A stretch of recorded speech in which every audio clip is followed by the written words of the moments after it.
Salut, c'est Maxence et bienvenue dans 24 of 24. Aujourd'hui, un épisode qui va vous plonger dans le quotidien de Patrick Abirora, combattant de MMA. On discute ensemble de son titre de champion du monde amateur l'année dernière, de son passage en professionnel, de son combat à Bercy et de l'importance de respecter ses rêves. Salut Patrick. Ça va quoi? Ça va et toi? Ça va bien, ça va. T'es en forme? Ouais. Trop bien. Bah, écoute, on a à peu près 1 heure ensemble. Nickel. L'idée, c'est de comprendre un peu ton parcours, d'où tu viens et un peu tes objectifs.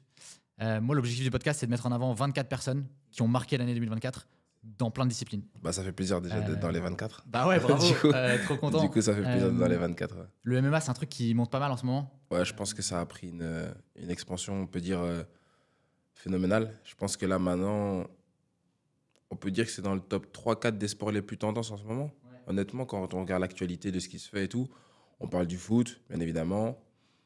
Et juste après, on parle du MMA, je pense. Comment t'expliques ça? Qu'est-ce qui fait que les gens ils aiment bien le MMA, tu vois, ils se projettent avec les combattants? Bah, moi, je suis belge, donc ça veut dire que nous, c'était légalisé déjà avant, mais je veux dire qu'il n'y avait pas d'aide de l'État. Mais on a vu la différence en France. Vous, ça a été légalisé il y a peut-être 3-4 ans, mais vous avez directement eu l'État, des fédérations qui ont injecté de l'argent dedans, ce qui fait que là, maintenant, bah, tu as le MMA, ça remplit Bercy, comme ça peut faire demain un Parc des Princes, comme demain, ça peut faire la Défense. Du coup, bah, voilà. Quand tu as des gens qui se déplacent, tu as 30 000 personnes qui se déplacent pour voir quelque chose. Au final, tu te rends compte que le sport, il génère de l'argent et il génère de l'intérêt. Tous les médias sont dessus, RMC, Canal+, M6, il y a des émissions, il y a des choses qui se font. Donc, ouais, je pense que même il y a des télé-réalités de MMA maintenant. Donc, ouais. En vrai, je pense que le MMA, c'est devenu le nouveau sport à la mode. Et ça ne me choque pas parce qu'en vrai, c'est super divertissant comme sport. Quand tu regardes, même si tu comprends rien au sport, entre guillemets, venir voir 2 combattants de MMA s'affronter, franchement, je pense que monsieur et madame tout le monde peuvent y aller et trouver un certain divertissement là-dedans. J'avoue que des fois, il y a des combats où quand tu n'es vraiment pas prêt, tu te dis « Ah, et tout, c'est un peu surprenant. » C'est même, on va dire, allez, comment dire, c'est impactant. Tu vois, quand tu le vois la première fois, ça te surprend et tout. Mais après, quand tu vois que les mecs sortent, ils se font un câlin. Même si le mec a pris un KO ou une soumission, tu vois que le mec, après, il se réveille, bam, il fait un câlin à l'autre. Il y a toujours du respect, bah en fait, les gens ils sont là en mode ouais, c'est cool, tu vois, et puis ça te procure des émotions. C'est comme un match de foot, quand il y a des rebondissements, bah, les MMA, c'est des rebondissements, mais pendant 15 ou 25 minutes. Ouais, c'est ça. En 2024, c'est quoi ton meilleur souvenir? J'aime bien commencer comme ça les discussions. 2024 ouais, attends, 2024, janvier. Bah, moi, je fonctionne plus par saison parce que 2024, c'est à partir de janvier jusqu'à janvier. Du coup, là, c'était mon passage pro, mais je veux dire, aller de la saison 2023-2024, donc septembre à juin, bah, je dirais les championnats du monde, être champion du monde. Je pense que c'était quelque chose qui a été vraiment marquant dans l'histoire du MMA francophone, déjà parce que je suis le premier. Ouais. Du coup, c'est assez cool. Je suis belge. Ouais. Du coup, c'est la petite histoire aussi qui, on va dire, le belge que les Français aiment bien de cœur. Et je porte mon pays aussi fièrement, tu vois. Ouais. Et je pense que voilà, on fait partie du MMA francophone, vu que moi je suis français, enfin je parle français. Ouais. Et voilà, ouais, je pense que c'était les championnats du monde. Trop bien, bah, on va y revenir juste avant ça. Ouais. En gros, le championnat du monde, c'était un peu le prime de ta carrière amateur. Ouais, c'est ça. C'était la fin du chapitre. Ouais, exactement. Je pense qu'on a fermé le livre comme il fallait. Ouais, on a fermé le livre comme il fallait. Et je pense que l'histoire, elle est belle parce que je l'ai dit 1 ou 2 fois en interview, c'est que j'ai pas été un prodige, tu vois. J'ai fait 5 participations aux IMAF. Donc, la Fédération internationale de MMA, donc ce qui est les championnats d'Europe et du monde. J'ai participé 5 fois, j'ai perdu 3 fois. J'ai fait 1 fois vice-champion d'Europe, mais j'ai perdu en finale. 3 autres fois, je suis rentré bredouille. Et la 5e fois, ça a été la bonne. J'ai fait champion du monde. Du coup, c'est un peu le parcours d'un mec qui a bossé et pas le parcours d'un prodige.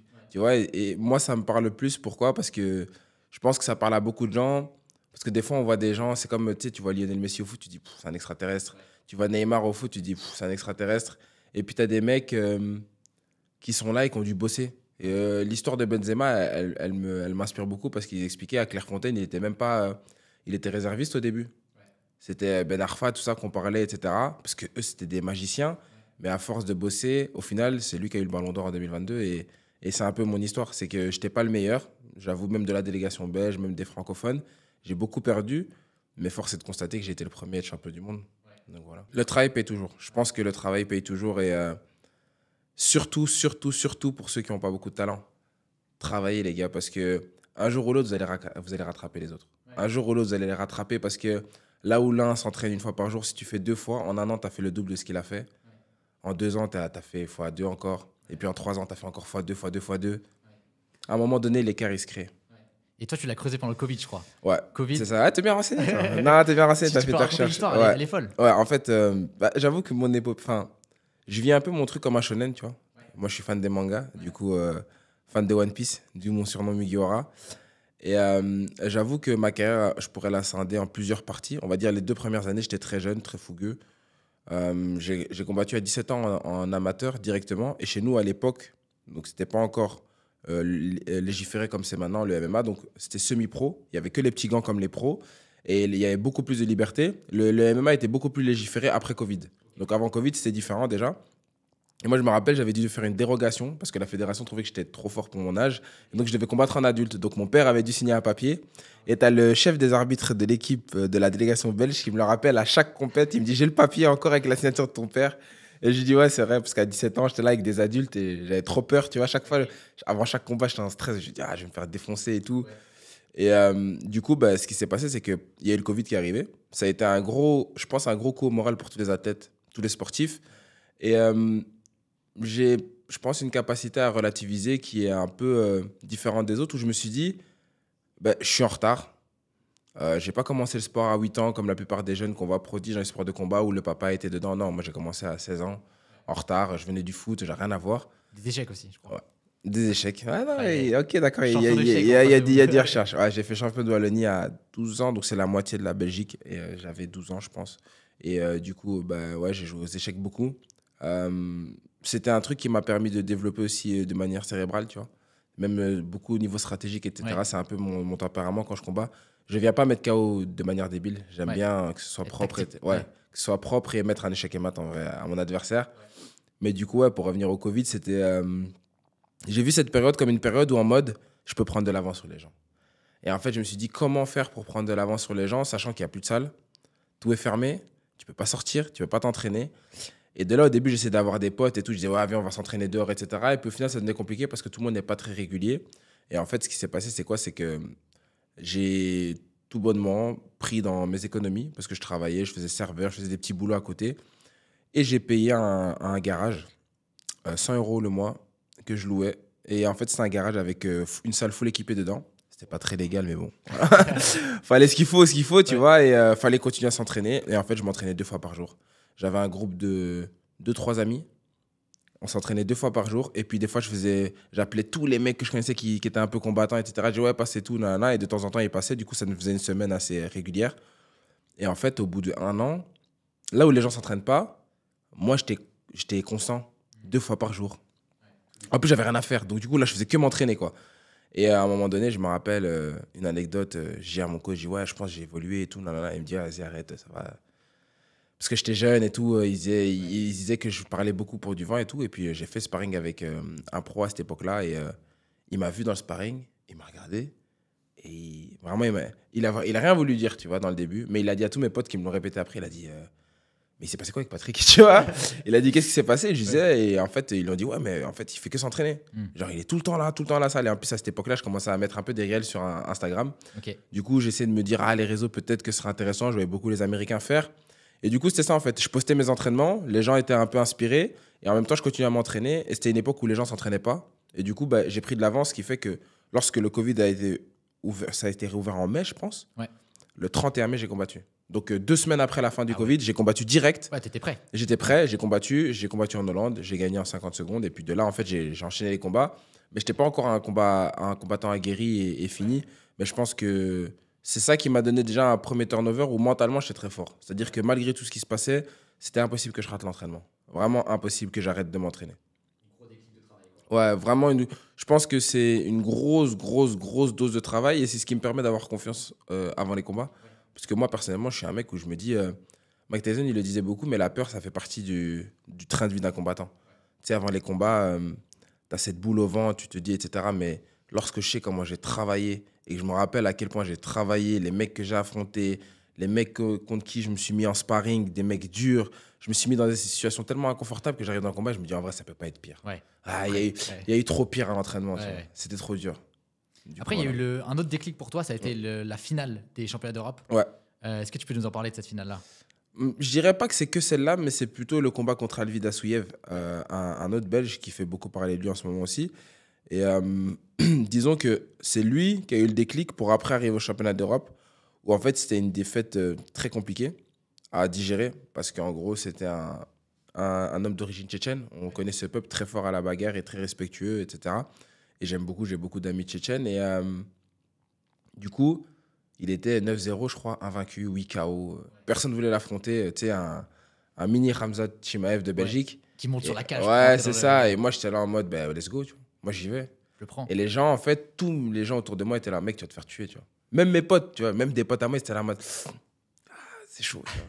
Et tu sais, quand tu vois que tout le monde autour de toi ne croit pas en toi, c'est là en mode, ah ouais, c'est dur quand même. Et donc, en mode, j'ai fait quoi? J'ai fait une prépa avec mon coach, uniquement mon coach Tarek. On s'est préparé à deux et dans notre tête, nous, on était sûrs qu'on allait gagner. On s'est dit, mais mec, on va se défoncer. Et je te jure, je suis arrivé dans le combat, premier round, je me fais éclater. Ah, mais éclater, mais genre dinguerie, tu vois. J'arrive dans le coin, et il me dit, est-ce qu'il t'a vraiment fait mal? Je dis, franchement, non. Il me dit, bah vas-y, let's go maintenant. Ok, deuxième round, ça se rééquilibre. Et là, en fait, c'est là le round là qui est très compliqué, où l'un donne à moi, d'autres donnent à lui. Des juges qui étaient là, mais qui n'ont pas arbitré ce combat, me donnaient le round là. D'autres juges le donnent à lui. Troisième round, il reprend. Quatrième, cinquième, je lui déroule dessus. Et en fait, c'est là où c'est très litigieux parce que bah, c'est 3 rounds à 2 pour lui, mais ça peut être 3 rounds à 2 pour moi. Et donc, c'est là où en fait, ça a été un peu une décision qui était difficile à accepter parce que c'est comme si tu combattais contre tout le monde et en même temps, tu n'avais pas eu le dû que tu voulais. Mais en même temps, j'ai gagné le respect de, on va dire, la majorité du MMA belge. En mode, c'était en mode, ah ok, en fait, Patrick, il est là, tu vois. Ouais. Il est là. Et en mode, je suis arrivé au championnat d'Europe. J'ai mis 4 en 4 jours. Ah ouais. Là, je suis arrivé déter. Brutal, ouais. En fait, je suis arrivé en mode... le moment où j'ai compris que... en fait, j'ai peur de personne. C'est comme s'il y a eu un déclic dans ma tête. Je dis, je vais vous tuer. Et vraiment, je étais là en mode... Je voyais les mecs devant moi, je dis, je vais te tuer. Je vais vraiment te tuer. Parce qu'en mode... Il n'y a rien à perdre dans la cage. Si tu t'entraînes dur. Tu n'as plus rien à perdre. En fait, moi, je suis de confession musulmane, c'est-à-dire que je crois en Dieu. Et j'aime bien cette phrase où les efforts, c'est nous, mais le résultat, c'est Dieu. Ça veut dire que je ne contrôle pas la décision finale. Tout ce que je peux faire, c'est donner un maximum pour gagner le combat, mais ce n'est pas moi qui aurai la décision finale. Et à partir de là, en fait, j'étais là en mode, c'est tout. Quand je monte dans la cage, ce n'est pas moi qui décide, mais je vais tout faire pour l'éclater, tu vois. Et en mode, c'est ce qui s'est passé. Et c'est là qu'il y a eu, je pense, le premier avènement du nom Patrick Abirora qui est sorti un peu de la sphère... dans la sphère médiatique, ouais. Mal, Patrick Abirora, et en mode, moi, j'ai mis un truc, c'est moi, wesh. Et donc, du coup, là, c'était parti en. C'est encore moi. Ouais, c'est encore moi. En fait, les gens, je pense, ce qui a fait rire les gens, c'est que le premier KO, je mets c'est moi, wesh. Le lendemain, je dis c'est encore moi, wesh. Tu vois. Et les gens, ils disent, ah ouais, tout, lourd et tout. Mais tu sais, il y en a, ils pensaient que c'était déjà le même KO, tu vois. Donc, ils disent, oh, ça va, c'est le même et tout. Pourquoi il dit encore, c'est encore lui? Troisième jour, KO, je dis, c'est toujours moi, wesh. Et là, les gens, ils disent, attends. Donc, il a mis KO lundi, il a mis KO mardi, et il met KO mercredi. Et là, les gens, ils deviennent ouf, tu vois, là, que des retweets, waouh, t'as gris et tout. Je vois RMC, ils commencent à retweeter. La sueur, ils retweetent, ils disent, mais qui est Patrick Abirora? Il sort d'où ce Belge? Quatrième jour, je mets, c'est toujours moi, wesh. Et là, les gens, c'était fini. Parce qu'en fait, ils ont dit lundi, mardi, mercredi, il a mis KO. Non, c'est qui ce mec? Et là, en fait, je crois que j'ai pris 10 000 followers en l'espace de 4 jours, tu vois. Ouais. Ce qui est beaucoup pour en amateur. Bah, c'est énorme. Ouais. Sur Twitter, j'avais 400 abonnés, tu vois. Ouais. Laisse tomber, je me suis retrouvé tutos. Tu vois ce que je veux dire? Et j'étais là en mode, les mecs, ils parlaient de moi. Et en fait, la beauté de l'histoire, c'est que je perds la finale. Du coup, c'est comme si, tu vois, la vie te fait redescendre sur Terre. Ouais. Tu vois, t'es sur un petit nuage. Calme-toi. Tu vois, calme-toi, boss. T'es pas encore prêt. T'es pas encore mature. T'es peut-être pas encore prêt pour cette médaille d'or. Tu vois? Bosse encore, travaille. Et je pense que c'est ça qui s'est passé, c'est que j'étais peut-être fougueux, mais j'avais encore peut-être des aptitudes que je devais développer. Et du coup, l'année d'après, le sacre. On arrive au championnat du monde. C'est ça. Là, tu te dis... En fait, à ce moment-là, tu aurais peut-être pu d'ailleurs signer en pro, non? Ouais, c'est ça. Et tu te dis... Non, j'en suis qu'à En fait, j'avais pas mal de propositions pour le pro. Je t'avoue que je venais de raser tout ce qui se faisait en amateur. J'avais 4 ceintures. Ouais. J'avais même une double ceinture dans une organisation qui était à cette époque-là la meilleure en France en amateur, qui était l'AEF. Ouais. J'étais passé sur RMC en direct. J'avais fait des main events, KO, soumission à la John Jones, il dort en 50 secondes. 4 KO en 4. En fait, j'avais tout fait. Et en mode, j'étais là, non. Parce que dans ma vision de la vie, c'était, il faut marquer l'histoire. Et pour marquer l'histoire, aux IMAF, personne n'a été champion du monde. Tu vois? C'est le truc où, tu sais, je vais te citer des noms. Si tu regardes le MMA, tu connais. La seule féminine, c'est Manon Fiorot, chez les femmes. Mais chez les hommes, tu as du Axel Sola. Ça fait deuxième. C'est fort, Axel, tu vois. Azel Adjouj. T'as des Béguin Paulin qui ont été. T'as trop de mecs. T'as trop de mecs qui ont fait les IMAF. Alvi les a fait. Il y a trop de gars, il y a trop de talents. Je pourrais te citer tellement de gens qui ont fait les IMAF que tu regardes même la nouvelle génération, que ce soit Alain Landouzi, les Paul Della. Tout le monde, ils ont fait. Mais personne n'avait encore été sur cette plus haute marche en senior masculin. Junior, t'as Souila Reski, une pépite. Et tu vois, c'est-à-dire qu'il y a trop de gens. Moi, je me disais, comment marquer l'histoire? Et surtout, que les IMAF, c'est beaucoup de lutteurs. Donc, il faut savoir que, si vous ne connaissez pas, c'est une conception où tu combats du lundi au vendredi. Tu as 5 jours de combat, tous les jours non-stop. Et c'est les championnats du monde. Donc, on réunit les 32 meilleurs de chaque pays. Vous affrontez, tu gagnes, tu passes, tu perds, tu rentres à la maison, sans rien. Et c'est qu'après ta demi-finale que tu as une médaille de bronze. Finale, médaille d'argent ou d'or. Et c'est très dur parce qu'il y a une prédominance de victoires des pays. Il y a le Bahreïn, mais c'est des Dagestanais. En gros, le Bahreïn prennent des Dagestanais. Okay, ah ouais, d'accord. C'est pas très cool, mais c'est comme ça, c'est le sport. C'est uniquement des gens du village de Khabib Nurmagomedov, directement de son village. Sinon, tu as des Tadjikistan, le Kazakhstan, l'Ouzbékistan, c'est qu'eux qui gagnent. Donc, on va dire que c'est que cette zone du Caucase où c'est majoritairement eux les vainqueurs. Et j'étais là en mode, mais moi, j'ai pas envie d'un lutteur, moi. Moi, j'ai envie de gagner, mais avec des KO. Mon surnom, c'est Belgian Bomber. Je vais pas me réinventer, je suis pas un lutteur. Enfin, peut-être. Mais on va pas tout dévoiler. Mais je vais dire, en tout cas, j'ai envie de gagner, mais d'une autre manière. J'ai envie vraiment que les gens disent, mais wesh, c'est qui ce mec? Ouais. Tu vois? Spectacle, quoi. Ouais, non, mais qui es-tu, la mano? non, mais vraiment, tu vois, en mode un truc de fou. Ils disent, mais c'est qui ce mec? Et en mode, je suis arrivé et je pense que la chose qui m'a fait le plus de bien, c'est gagner le... Tu sais, ils sont très froids. Les gens du Caucase sont très respectueux, mais très froids, de prime abord. Mais j'ai gagné le respect de tout le monde là-bas.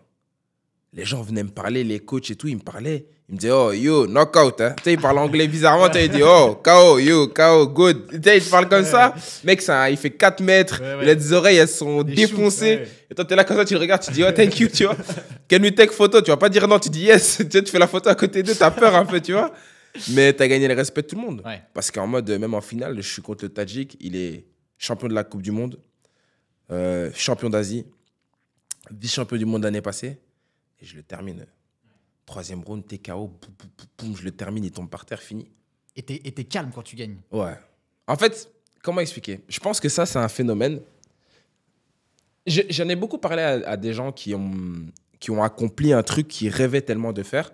Et j'ai remarqué, et je trouve ça un peu... Je sais pas que c'est triste, mais c'est spécial dans cette histoire, c'est que tu rêves de faire un truc pendant X années.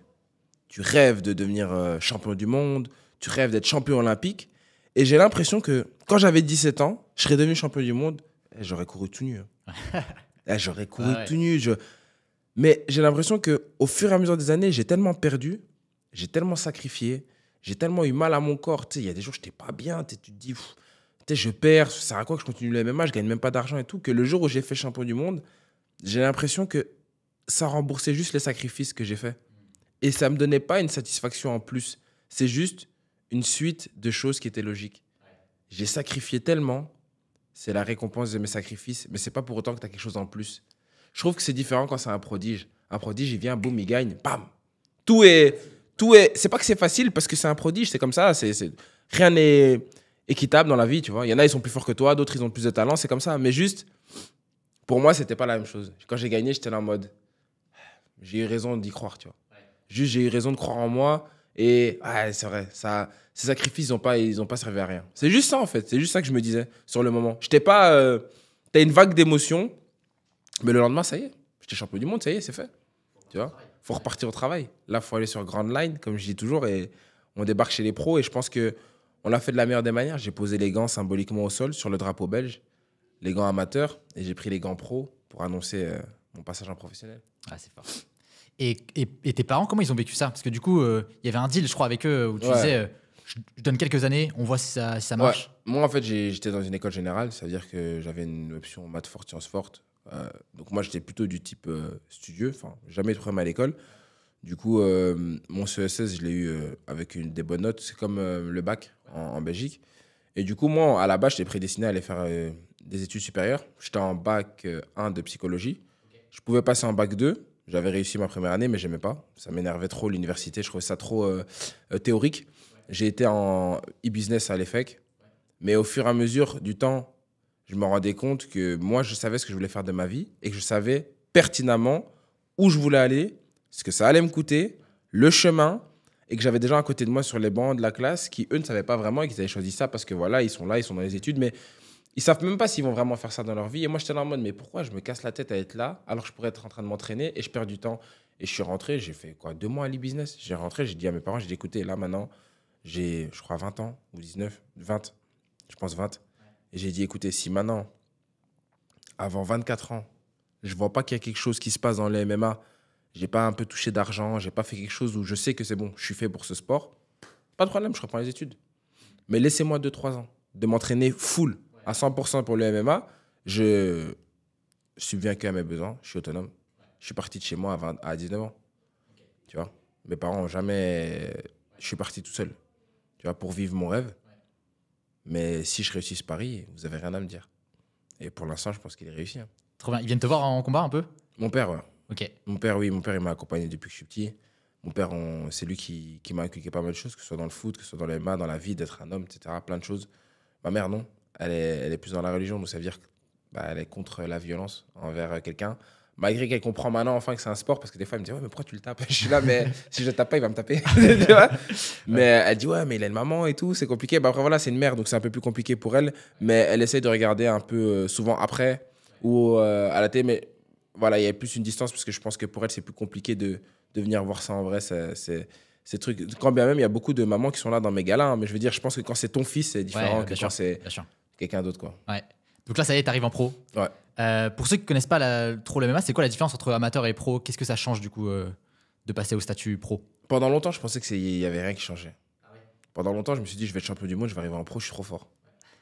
Et puis, j'ai réalisé un 13 mars 2024, peut-être, 13 mars 2024, que le monde pro et le monde amateur, c'est pas la même chose. Je suis arrivé au PFL, j'ai compris.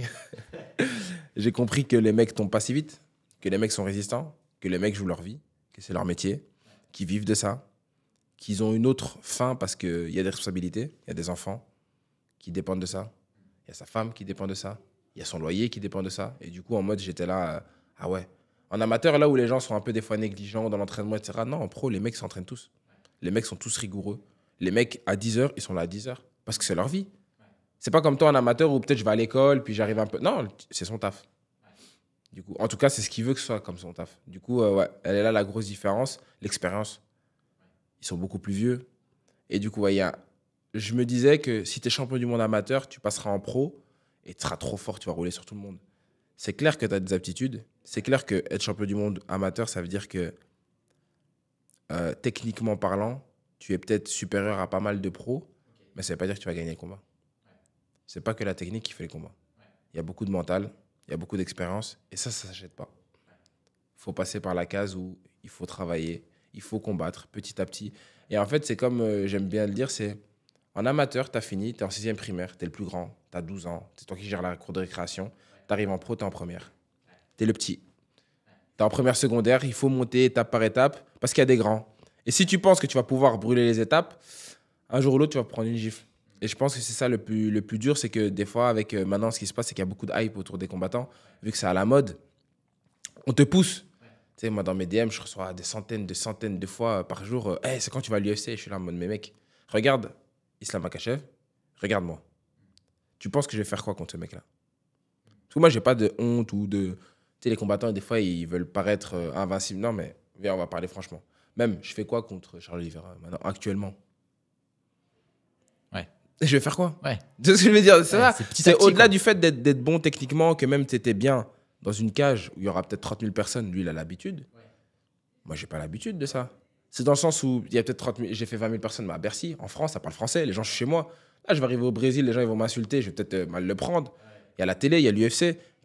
En fait, il faut juste savoir être réaliste et se dire, OK, je remonte étape par étape. Ça m'a pris peut-être 5 ans pour être champion du monde en amateur. Peut-être que ça me prendra 6 ou 7 ans pro. Et il faut juste accepter ça et donc monter étape par étape et ne pas brûler les étapes et surtout pas se faire avoir par la hype, je pense.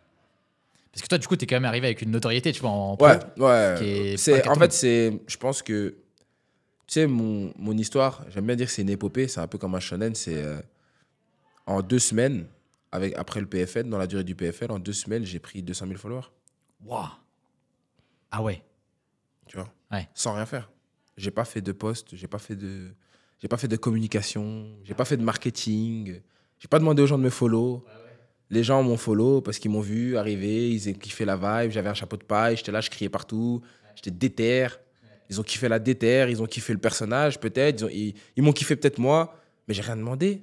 Et j'étais là en mode, waouh, merci les gars, mais qu'est-ce que je fais maintenant? Tu sais, quand t'as 22 ans, les gens ne regardent pas l'autre côté de l'iceberg parce que je pense que les gens qui ont beaucoup de hype n'en parlent pas. Mais je veux dire, tu sais, c'est dur. Hein. Quand du jour au lendemain, tu passes de inconnu à connu, où tu vas dans la rue, on te demande des photos, où tu vas au snack, on te demande des photos. Partout, tu vas maintenant, on te demande des photos. Et c'est pas en mode faire la star ou penser que t'es incroyable, que t'es... Non, c'est pas ça, c'est juste que le sport est devenu à la mode. Tu ouvrais TikTok à cette période-là, tu voyais ma tête. Je sais pas, il y a combien de comptes fans de moi, je sais pas. Il y avait des TikTok qui avaient des 6 millions de vues. C'est même pas moi qui poste. Parce que à ce moment-là, mon compte TikTok était inactif. Donc, les gens reprenaient des interviews de moi, comme la vidéo célèbre. Premier jour KO, deuxième jour KO. Elle a tourné partout.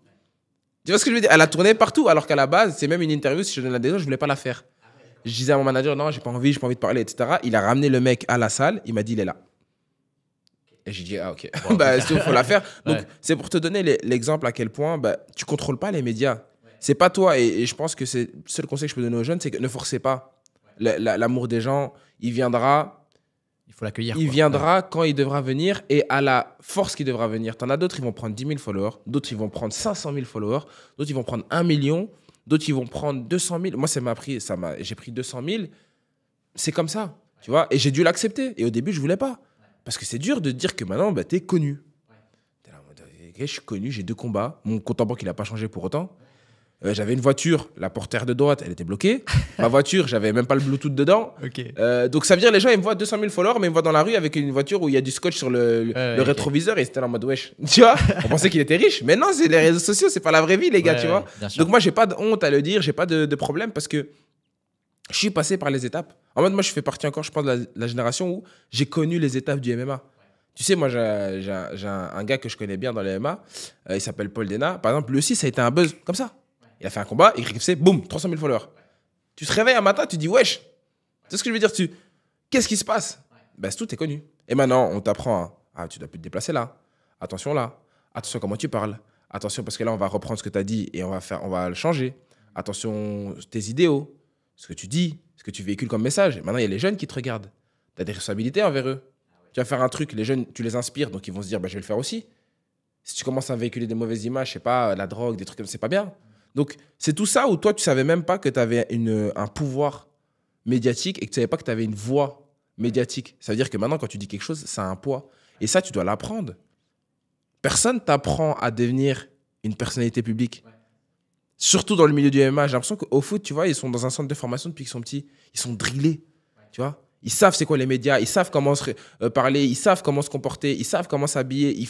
Dès qu'il y a une, on va dire une sauce, comme on dit souvent, ouais. Ils savent comment hop, gérer, avocat, tout ça, bam, bam. Mais t'as rien, mon gars. T'as ton coach, t'as tes potes. Ouais. T'es connu, ok. Tu vois, t'arrives dans la rue, tu vas au restaurant, les gens ils demandent des photos, t'es au restaurant, tu manges, t'es là en mode wesh. Enfin, moi, ça m'est jamais arrivé. Nous, on connaissait même pas les stars dans le MMA, on va dire, parce que c'était des Américains. Ils étaient loin. Tu vois, on n'avait pas de trucs comme ça. Donc, les premières personnalités publiques dans le MMA, ça a été nous, on va dire, la génération comme les Nassourdine, etc. C'est eux qui ont pété, tu vois. Et donc, toi, tu suis le truc parce que tu es là, tu vois. Je me suis retrouvé sur le PFL, donc je suis la vibe. Mais pareil. Et je pense qu'à 22 ans, c'est dur à accepter mentalement ce changement. Et moi, c'est ça qui m'a, comme je te disais en off, j'ai toujours aimé être loin des médias. Malgré l'image que, vu qu'il y a beaucoup de vidéos qu'on tournait de moi, on pouvait penser que je faisais beaucoup d'interviews, etc. Alors que pas du tout. Moi, je suis plus dans mon coin. En vrai, mon équipe, c'est une équipe du 5000. Moi, je viens du 5000, je viens de Namur. J'ai mes gars du 5000. Mon coach, je le connais depuis que j'ai 17 ans. Mon préparateur physique depuis que j'ai 18 ou 19. Mon praticien qui me suit au niveau de la récup, je le connais depuis que j'ai 18 ans. J'ai une équipe très famille. On a vraiment solidifié le truc. Tu vois? Ça, c'est hyper important, du coup. Pour faire Exactement. face au- Mais bien sûr, mon Ouais. préparateur physique Damien Brouart, il me suit depuis que j'ai 18 ans. Mon praticien, Belgium Cupping Therapy, qui me fait ma récup depuis que j'ai 18 ans. Et on a commencé et on s'est tous vu évoluer. Tu vois? Damien, il était dans une salle, maintenant il a sa salle à lui. Il a créé une salle, une structure de fou. L'autre, il me faisait dans sa chambre. Maintenant, il a un centre de je sais pas combien de mètres carrés, de centaines de mètres carrés. Enfin, je veux dire, c'est un truc où on a tous évolué de chacun dans notre truc. Mon coach, à l'époque, on était tout seul. Des fois, on s'entraînait dans un garage. Des fois, il m'entraînait dehors. Et maintenant, on est là, dans une belle salle, en Anderlecht, Emancip Power. Grosse dédicace à eux, tu vois. Donc, c'est pour te dire l'histoire, même mes managers, tu vois. Il y a Ayoub qui a rejoint la boucle et qui est super fort. Mais je veux dire, Mucho Management, ce qui me gère plus avec eux, que je pense que tu as parlé, ben, c'est Guy, Sam, c'est des mecs. Enfin, j'ai grandi avec eux, je les connais depuis que j'ai 10 ans. Ok, Tu vois ce que je veux dire? Donc, ouais. c'est pas en mode. On a vraiment fait un truc famille. Tu trop vois? bien. Mais le truc, c'est que quand ça pète, personne n'est préparé, vu que aucun de nous a déjà eu une expérience en tant que personnalité publique ou a déjà travaillé avec une personne. Donc, quand ça pète, on est tous là en mode, on se regarde, on nous dit, bah, ok, bah là, maintenant, Patrick, quand il poste un truc, ça fait 1 million de vues. Tu vois, Patrick, quand il fait un truc, ben, maintenant, Patrick, il a 200 000 followers. Ça veut dire que maintenant, quand il marche dans la rue, les gens le prennent en photo. Et maintenant, ça peut le prendre en photo, qu'il le veuille ou non. Ou si maintenant, imaginons, je sais pas moi, t'es un mec, je sais pas, tu consommes des substances interdites. Dans ton cadre de vie privée, imaginons. Avant, t'avais pas de répercussions. Demain, t'es connu. Quelqu'un, il peut te filmer et le mettre sur Internet contre ton gré, et c'est pas bien. Est-ce que c'est bien de consommer? Non. Mais est-ce que c'est bien la personne qui te filme contre ton gré? Non plus. Donc, c'est plein de trucs comme ça où tu es là en mode « Ah ouais ». Et puis, il y a beaucoup de trucs. Tu as des problèmes avec les femmes, tu entends les footballeurs tous les jours. En fait, tu as beaucoup de choses qui changent. Les gens, il y en a, ils vont venir par intérêt. T'en as, ils pensent que tu es riche. Tu n'es même pas encore riche. Tu vois, tu commences à toucher de l'argent bien. Je pense qu'il y a un décalage entre le fait d'être connu sur les réseaux et le fait de faire de l'argent. Et ça, les gens ne le comprennent pas parce que pour eux, tu es connu, tu as de l'argent. Alors que non, et t'as plein de rappeurs qui expliquaient ça. Niro, il le disait à l'époque, c'est un rappeur que j'écoutais beaucoup, il disait « Je t'ai connu, je faisais des millions de vues alors que je dormais dans ma voiture. » Tu vois ce que je veux dire? Ouais, bien sûr. Tu vois, donc c'est tous ces trucs-là où c'est un décalage où psychologiquement, pour la personne qui le vit, t'es là en mode « Attends, mais je suis pas une star, mais en même temps, je dois me comporter bien, mais en même temps, je dois mieux m'habiller, mais en même temps, j'ai pas l'argent pour mieux m'habiller. Donc, est-ce que je vais m'endetter pour ça? Ben non, ben... Tout n'est pas dans l'image, mais en même temps, l'image, c'est important parce que ça va t'ouvrir des portes. Mais le problème, c'est que si tu mets trop d'argent dans l'image, t'as pas assez... Enfin, c'est trop dur. Faut s'adapter, quoi. Faut s'adapter et je pense qu'il faut une petite période. Et je pense que toute personne qui vient un buzz, c'est compliqué à vivre. Je pense que le plus simple, c'est quand tu montes crescendo. Mais après, c'est pas toi qui le contrôle, ça. Ouais, c'est ça. Ouais. L'amour des gens, c'est indescriptible. Et après, tu t'en plains pas. Enfin, moi, je me dis, je m'en plains pas. Les gens, c'est grâce à eux que j'ai fait le PFL. Ouais. Tu vois? Ouais, raconte, elle est folle, cette histoire. Cette histoire, elle est incroyable. Enfin, je veux dire, je pense que ma vie, c'est comme les gens ils disent, c'est la série Netflix, quoi. Tu vois, c'est la cage. Ouais. C'est la cage. Ouais, Taylor. Non, mais genre, je sais pas, Franck, est-ce que tu t'es inspiré de moi? Mais non, parce que même on en a parlé, il m'avait déjà invité sur le tournage. Il me disait, ah, c'est dommage parce que le moment où j'ai pété, il avait déjà presque fini la série, tu vois. Ah ouais, ok. Donc, Franck, on s'entend bien, Franck Gastambide, mais je veux dire, les gens ont beaucoup vu ce truc en mode, mais la cage, c'est quand j'ai fait ma vidéo d'annonce PFL, ils étaient là en mode, mais c'est la vie de Patrick. Ouais. Tu vois? Mais en mode, c'est même pas que c'est scénarisé, c'est vraiment ce que j'ai vécu. J'ai voulu faire le PFL parce que j'ai vu Doumbé Baki, j'ai mis sur Twitter en mode, oh les gars, j'aimerais trop faire ça. Et les gens étaient en mode, ben ouais, en vrai, chaud, tu vois. Et donc, ils ont tagué Danardi, ils ont truc. Et le mec, à la base, je lui ai envoyé un message, il m'a lâché un vu monumental. Ah ouais. Mais une semaine après, il me renvoie un message en mode, who are you, tu vois? Parce qu'il reçoit 3000 mentions pour moi. Et il me dit, c'est qui ce mec? Et moi, je suis 1-0 en professionnel. C'est la carte la plus regardée dans les MMA francophones. 20 000 personnes, Doumbé Baki, enfin, dinguerie, truc de fou. Je fais la Fight Week, je prends, je crois, 60 000 followers de nulle part. Je finis le combat, je reprends 100 000. Et t'es là en mode, mais wesh, tu vois. Et les gens, ils étaient là en mode, bah, Patrick et tout. En plus, j'affronte un mec qui est fort. C'est une guerre, 15 minutes. Il n'y a même pas de finish, mais c'est un truc de fou. Tout est trop. Tout est en mode, si on te le raconte, tu te dis, ah, je crois tu pas. vois, il ment. Mais le truc, c'est que la chance, c'est qu'il y a tout qui est là, tu vois, pour pouvoir montrer. Mais je veux dire, tu te dis, ah non, c'est trop gros. Et en plus de ça, tu dois gérer ton fight, gérer la pression, gérer les gens, gérer le public, gérer qu'on est des combattants d'MMA, ça veut dire que demain, tu perds, tout le monde t'allume. Et je comprends pas trop cette réaction des gens. Mais après, c'est comme ça, tu gères pas les gens. Mais je me suis toujours dit, il y a deux mecs qui montent dans une cage, quand même, c'est dur hein, de monter dans une cage. Avec le public qui te regarde, les gens, etc. Donc, j'ai jamais compris cette réaction de vraiment allumé. Après, voilà, c'est un game, tu dois l'accepter. C'est comme le foot, les footballeurs, ils sont critiqués. Dès que t'es exposé, tu te feras critiquer. Mais je veux dire, c'est toute cette pression-là qu'il faut assumer. Et toi, tu as 22 ans et à la base, tu veux juste kiffer le MMA en mode pirate de fou, tu vois. Mais après, voilà, tu es dans le grand bain et quand tu es dedans, je pense qu'à un moment donné, ben moi, la chance que j'ai eue, c'est juste d'enchaîner les combats. Donc, ça m'a permis de pas trop être avec les réseaux. J'ai vite délégué les réseaux sociaux à une équipe. J'ai vite pris de la distance avec ça. Je suis vite resté avec ma famille qui, j'ai de la chance, mais terre à terre, tu vois. Je reste Patrick, le petit Patrick, tu vois. Donc, ça veut dire qu'il n'y a rien qui change. Tant que dans ton entourage et dans ton quotidien, rien ne change, je pense que c'est bien. Faut juste pas que tu te montes la tête, faut pas que tu te prennes pour quelqu'un que t'es pas. Tu peux être connu pour quelque chose, mais ça veut pas dire que tu dépasses les autres personnes. Tu es un être humain comme tout le monde au final. Franchement, tu dors, tu manges comme tout le monde. Et mon père, il dit toujours ça. Il disait, tu pourras pas manger dans 2 assiettes. Tu manges que dans une assiette. Au final, que tu sois riche comme tu veux, tu mangeras que dans une assiette. Donc, il me disait ça et franchement, cette phrase, des fois, elle me fait du bien parce que des fois, tu dis, ah, j'ai envie de faire ça, tel truc, j'ai envie d'avoir un sale truc. Et il dit, ouais, mais tu vas manger que dans une assiette. Que tu dormes dans un lit, dans une chambre à 3 000 € la nuit ou 150 € la nuit, le lit, tu dormiras dans un lit. Tu vas pas dormir dans 4 lits. Même s'il y a 4 lits dans la chambre, tu vas dormir que dans un. Donc, au final, qu'est-ce que ça change? Donc, reste humble et juste accepte ce qui se passe. Si tu es croyant, remercie en haut. Si tu crois en toi, remercie-toi. Mais voilà, juste reste humble parce que ça peut changer tellement vite. Et on le voit dans les carrières des gens, tu vois. Tu peux monter comme on peut tout descendre directement. Donc, si tu t'attaches que à ça, ce sera pas bien pour toi. Ouais. Il y a un truc dont tu parles aussi pas mal, c'est le rôle de l'argent dans le MMA et diversifier un peu ses sources de revenus. Ouais. Tu dis que ça peut être un peu dangereux juste de dépendre, que sa vie dépend uniquement, tu vois, du MMA et des combats. Clairement. Toi, comment tu réfléchis à ça On va dire que je pense que je fais partie de la nouvelle génération du MMA. C'est-à-dire que autant dans la manière dont je combats, autant dans la manière dont on gère les réseaux sociaux, autant dans la manière dont on communique.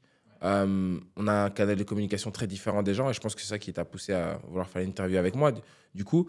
Et c'est même là où on a toujours été très réfléchi et moi aussi où je me suis dit, tu sais, je voyais des interviews où les mecs ils disaient, fin de carrière, j'ai plus d'oseille, quoi. Et j'étais là en mode, ah ouais, mais attends, le mec il a fait kiffer autant de gens pendant X années, mais quand tu as fini ta carrière, c'est comme au foot, tu vois, Cristiano Ronaldo, Messi, ils vont finir dans 5 ans. On parlera d'eux en tant que légende, oui. Mais on s'en fiche de leur train de vie, quoi. Si maintenant Cristiano Ronaldo, il est dans la dèche, c'est pas toi qui vas lui envoyer de l'argent. Hein. Tu vois? Juste tu diras, c'est une légende, il était fort, c'est dommage. Donc j'étais là en mode, ouais, c'est vrai ça, faut penser à toi. Comment tu vas faire là? Parce que moi, je prends des pêches, tout ça. Mais si maintenant, j'ai pas d'argent ou que je dépends que de ça, et que, imaginons, je me pète la jambe, je me le souhaite pas, comment je vais faire? Et du coup, c'est là que je me suis dit, il faut diversifier les revenus. Et c'est là qu'on rentre les réseaux sociaux et l'image. Ça te permet de découler des revenus beaucoup plus conséquents. Ça te permet aussi de pouvoir négocier avec les organisations des revenus beaucoup plus conséquents qui te permettent de mettre de l'argent de côté. Et franchement, les gars, mettez de l'argent de côté. Mettez de l'argent de côté. Prenez une équipe qui va travailler avec vous. Lorsque vous commencez à arriver en professionnel et toucher des salaires, on va dire, conséquents, prenez un comptable, prenez des trucs. Faites attention, en fait. Faites vraiment attention parce qu'on ne reste pas riche si on flambe tout. Et on ne devient pas riche si vite. Dans le MMA, c'est pas vrai. Je pense qu'il y a des étapes à vivre et je pense qu'il faut juste être intelligent parce que c'est des gens où ils ne gagnaient pas des sommes exorbitantes, mais au final, ils vivent très très bien leur vie. Et t'en as d'autres qui ont gagné des millions et on leur voit, ils sont sur la paille. Donc, il faut faire attention. Tu peux nous raconter l'entrée à Bercy? T'as 20 000 personnes. Comment t'as vécu ça? Du coup, c'est la première fois que tu combattais dans une salle aussi. Le problème, c'est que j'ai sprinté, moi. C'est ça le problème, c'est ça. Disons que trop d'excitation. Trop d'excitation, c'est un peu ce qui se passe quand, on va dire, j'ai plutôt 2 personnalités.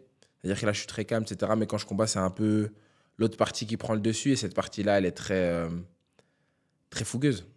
Très un pirate, quoi. Prêt à en découdre. Franchement. Et limite, c'est, je veux juste être dans la cage. Là, je cours pour y aller parce que c'est l'adrénaline que le public me donne. J'ai envie de vous le rendre, quoi. J'ai envie de vous le rendre et j'ai envie de vous le rendre vite. Tu vois, j'ai pas envie de vite. Tu vois ce que je veux dire? Vite vous le rendre, vite envoyer des pêches et que vous preniez du plaisir et que, ouais, voilà, il y a un show et que les gens soient contents. Et donc, ouais, j'ai tapé un sprint de fou. Et là où j'ai compris que c'était Bercy, c'est que j'ai commencé à courir. Et quand je me suis dit, je suis toujours pas arrivé à la cage, je dis, ah ouais, la salle, elle est grande. C'est long. Je me suis dit, ah ouais, la salle doit être grande quand même. Parce que là, j'ai couru, je suis pas arrivé à la cage. D'habitude, je cours 2 secondes, tu vois. Tac, tac, tac, je suis à la cage. Là, je dis, ah ouais. Et quand j'ai entendu le bruit des gens, parce que après, la salle était très calme avant mon combat. Du coup, lorsque mon combat est arrivé, il y avait déjà peut-être 17 000 personnes. Et là, t'entends waouh dans tes Un oreilles. souffle Et un peu, Bercy, ouais. c'est rond Ok. avec la manière dont la cage est mise. Donc, tout le bruit est autour de toi. Et t'entends dans tes oreilles. Et moi, ça a vibré. Et j'étais là en mode, oh, je vais me le faire. Là, j'étais là en mode, ah là là là. Là, franchement, les gars, fallait pas plus pour me chauffer, tu Ouais. vois. Là, et je pense que c'est cette communion avec le public qui est incroyable. Je pense que c'est ça qu'on kiffe en tant que combattant. C'est même pas le fait de. Parce qu'au final, on fait des sparring tous les jours dans la salle. On boxe tous les jours, on lutte tous les jours, on grappe tous les jours. Mais la différence, c'est le public. Tu vois, les combats à huis clos, c'est pas pareil. Même quand il y avait le Covid et tout, c'était pas la même ambiance. Tu vois, c'est le public, c'est vous. C'est vous quand vous venez et que vous criez, que vous donnez de la voix et que vous avez un combattant préféré et que vous essayez de donner la force et que des fois, ils sont là en mode relève-toi. Et même si tu es fatigué, ça te donne envie de te relever. Alors, je dis pas que tu vas tout le temps te relever. Des fois, tu te relèves pas, mais ils essayent de te donner de la force. C'est ça qui fait plaisir, je pense. Tu parlais tout à l'heure, quand on parlait de la partie en amateur, de l'importance du coin. Ouais. Comment tu vois la relation avec ton coach pendant les combats? Est-ce que tu as un souvenir d'un moment où ça a été vraiment décisif pour toi? Ouais. Où les mots ils résonnent, tu vois. Ouais, championnat du monde, PFL. Championnat du monde, PFL. On va dire plus dans les combats durs, parce que la plupart des autres combats, j'ai terminé au premier Ouais, round. Du coup, y a pas de sujet. du coup, on se voit pas. Enfin, on se voit avant le combat, puis on se voit quand c'est Après, fini. ouais. Mais je veux dire, les combats où, entre les rounds, ouais, il y a des combats où il a eu le switch. Je me rappellerai toujours, c'est le quart de finale. Je tombe contre un mec qui est de la Suède, mais de l'équipe All-Star. Donc, l'équipe là où Khamzat s'entraînait. Très, très fort. 12-1, je crois. Il roule sur tout le monde, que des KO au premier round, lutteur de fou. Et il arrive contre moi. Et moi, en fait, je suis tétanisé à me dire... En fait, c'est le style de mec contre qui j'ai perdu l'année passée au championnat du monde, où je me suis fait éliminer en quart de finale. Et quart de finale, c'est juste avant au moins une médaille.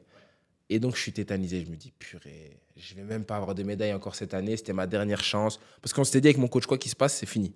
Tu vois ?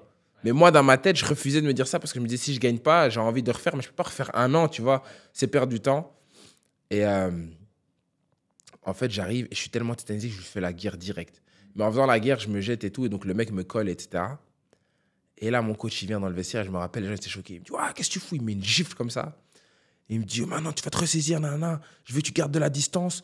Nanana. Et quand tu le sens, tu lui mets un contre-percute et fais-moi, nanana. Et il met une gifle. Et il me dit, t'es avec moi ?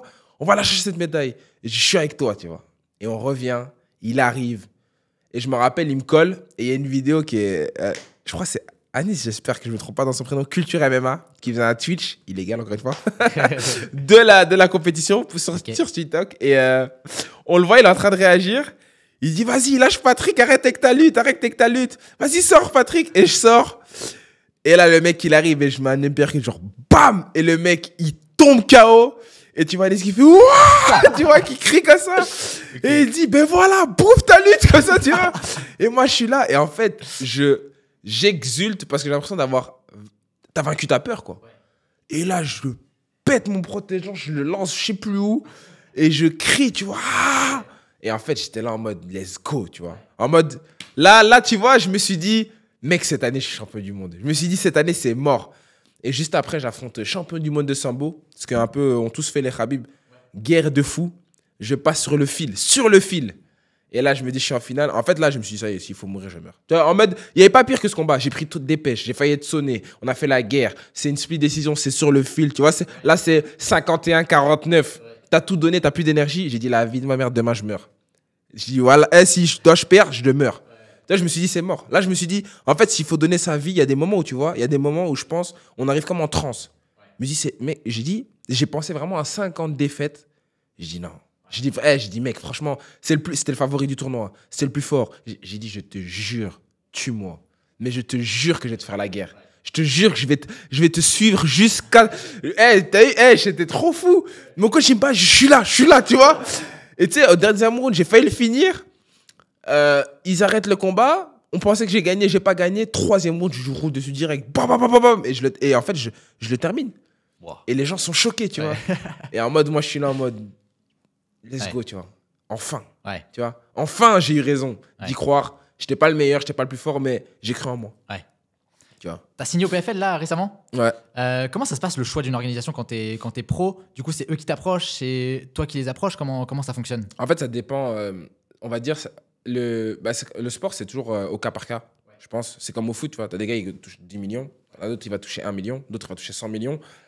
D'autres, ils ont 15 000 offres. D'autres, ils approchent les gens. D'autres, c'est ton manager qui va vers eux. D'autres, ils ont des leviers de négociation, d'autres non. Donc voilà, le MMA, c'est pareil. C'est-à-dire que, mais sauf que là, c'est individuel. Du coup, bah là, c'est un peu pareil. Il faut savoir que moi, on va dire, vu l'exposition, vu tout ce qui s'est passé, vu le pédigré que en fait, j'ai toujours eu le choix de choisir leur gars parce que, on va dire, toutes les organisations ont envoyé des propositions, que ce soit du mineur à la plus grosse, tu vois. Ils ont tout envoyé des propositions. Et en fait, là, il faut juste être intelligent, te dire, OK, est-ce qu'à ce moment-là, tu es prêt pour ça? Oui, non, refuser, dire. Et alors, essayer de trouver un chemin où c'est bien pour construire ta carrière, parce que c'est le plus important en professionnel. C'est d'abord construire ta carrière, petit à petit, étape par étape, monter. Et puis, une fois que tu es prêt, te lancer dans le grand bain qui est l'UFC, je pense. Tu vois, si c'est ta vision. Après, tu as d'autres gens, ils ont d'autres visions, mais le grand bain, pour moi, c'est l'UFC. Mais ouais, c'était vraiment ça. C'était là, en fait, faire étape par étape, essayer de monter chaque étape. Et le PFL, ça a été la suite logique, tu vois. T'as dit un truc dans une interview que j'ai bien aimé, t'as dit il faut respecter ses rêves. Ouais. Qu'est-ce que t'entends par là? En fait, comment t'expliquer? C'est quelque chose de très personnel que je trouve. Tu vois, des fois, tu te dis... En fait, moi, je repense à cette âme d'enfant qu'on a tous quand on était petit et on se disait, oh, j'aimerais bien être président des États-Unis. Oh, j'aimerais bien être avocat. Oh, j'aimerais bien être chirurgien. Oh, j'aimerais bien être footballeur professionnel. Et tu vois, j'ai l'impression que petit à petit, quand on grandit, on tue cette âme d'enfant et on tue ses rêves. En mode, ouais, mais c'est chaud, footballeur professionnel, on est beaucoup. Président, c'est compliqué. Il n'y en a qu'un qui est choisi sur 1 million. Et même les gens autour de toi ont des énergies négatives et nocives. Et je pense que quand je dis respecter ses rêves, c'est aussi les protéger. Si tu as vraiment la conviction et la ferme assimilité de te dire, je vais devenir ça, je pense pouvoir le devenir, protège ton rêve. Parce que les gens autour de toi, ton rêve leur fera peut-être peur. Et peut-être que tu vas leur renvoyer dans la face le fait qu'eux n'osent pas rêver comme tu fais. Et au fur et à mesure, tu sais, les rêves, ça devient un objectif. Parce que tu fais un plan, tu vois. Et du coup, tu crées un plan, puis tu as des objectifs, court terme, moyen terme, long terme. Et puis, tu accèdes à l'objectif final et tu le réussis. Et du coup, respecter ses rêves, c'est, je veux devenir footballeur professionnel. Ben, pendant quelques années, je ne vais pas aller en soirée. Je ne vais pas aller aux anniversaires. Je ne vais pas aller au dîner chez mamie. Je ne vais pas aller en ville avec mes potes. Je ne vais pas aller à ce festival. Je vais dormir à 23h. Je vais devoir me lever à 6h pour aller faire mon footing. Je respecte. Si je viens et que je commence à boire de l'alcool et que je suis bourré et que le lendemain, je ne suis pas bien en état parce que j'ai une gueule de bois, je n'ai pas respecté mon rêve. Et tu peux t'en vouloir qu'à toi-même. Ouais. Donc, tu sais, au fin fond de nous-mêmes, je pense qu'on sait. Les gens qui ne font pas ce qu'ils s'étaient promis de faire le savent. Et je pense que c'est ça qui ronge le plus les humains et qu'il y en a beaucoup qui ne sont pas heureux, mais qui ne se sentent pas fiers d'eux. Ouais. Tu sais, cette fierté de te dire « Ah, j'ai accompli ce que je m'étais dit. » Je suis en paix. Moi, c'est le seul truc que j'ai senti quand à 17 ans, je m'étais dit que je voulais être champion du monde amateur et que je l'ai fait. Ben, je m'étais dit, il y a un truc que je m'étais dit que je voulais faire et je l'ai fait. C'était dur, hein. Tu sais, quand tu y penses, c'est tellement grand, c'est tellement loin. Mais comme je te dis, quand tu as un plan, petit à petit, l'étape qui était super loin te paraît beaucoup plus abordable. Tu veux devenir footballeur professionnel.